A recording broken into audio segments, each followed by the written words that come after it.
निजीकरण को लेकर चर्चा में रहने वाला इंडियन ओवरसीज बैंक को फाइनली आरबीआई ने पीसीएफ फ्रेमवर्क से बाहर कर दिया है और बैंक प्राइवेटाइजेशन को लेकर चीफ इकोनॉमिक एडवाइजर सुब्रमण्यम ने बड़ी बात बताई है। सभी बातों को डिस्कस करेंगे आगे। आने वाले अपडेट्स के लिए इस चैनल को सब्सक्राइब करें और बेल आइकन प्रेस करें ताकि कोई भी नोटिफिकेशन आपसे मिस ना हो। उम्मीद है आप सभी अच्छे होंगे और स्वस्थ होंगे। जय हिंद दोस्तों, एक बहुत बड़ी अपडेट। यूको बैंक के पीसीएफ फ्रेमवर्क से बाहर आने के बाद आरबीआई ने अब इंडियन ओवरसीज बैंक को पीसीएफ फ्रेमवर्क से बाहर कर दिया है। जी हाँ दोस्तों, आरबीआई के बोर्ड ऑफ फाइनेंशियल सुपरविजन ने इंडियन ओवरसीज बैंक के कामकाज को रिव्यू किया।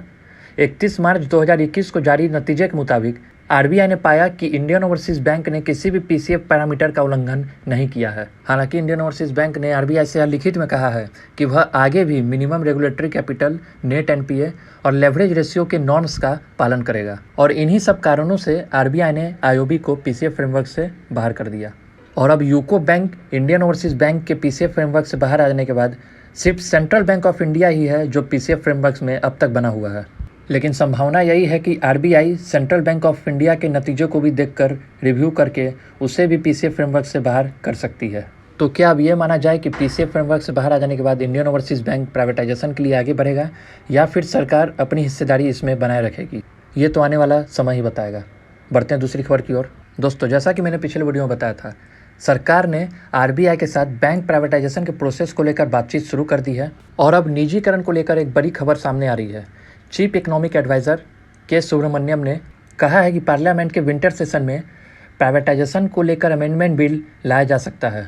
जी हाँ दोस्तों, निजीकरण के लिए बैंकिंग रेगुलेशन एक्ट 1949 में बदलाव करने की संभावना है। इसके साथ ही banking companies acquisition and transfer of undertakings act 1970 और banking companies acquisition and transfer of undertakings act 1980 में भी अमेंडमेंट करने की संभावना है। चर्चा थी कि मॉनसून सेशन में इन सभी बिल को पार्लियामेंट में लाया जाएगा, लेकिन तैयारी पूरी नहीं होने के कारण इसे होल्ड पे रखा गया और इंश्योरेंस कंपनी के प्राइवेटाइजेशन को लेकर जिम्ना अमेंडमेंट बिल को पारित किया गया।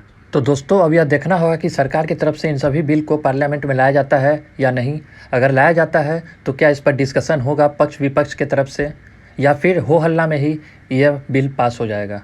क्योंकि सरकार के पास नंबर है तो हो सकता है कि सरकार को किसी भी तरह का परेशानी का सामना नहीं करना पड़े। लेकिन अगर डिस्कशन होगा तो हमें डीमेरिट और मेरिट के बारे में भी पता चलने का मौका मिलेगा। दोस्तों, आप इंडियन ओवरसीज बैंक के पीसीएफ पाबंदी हटने के बाद इसे किस तरह से देखते हैं और निजीकरण को लेकर आप अपनी राय और अपने सवाल हमेशा की तरह कमेंट बॉक्स से बता सकते हैं। इसी के साथ इस वीडियो में इतना ही। मिलते हैं अगले वीडियो में। धन्यवाद।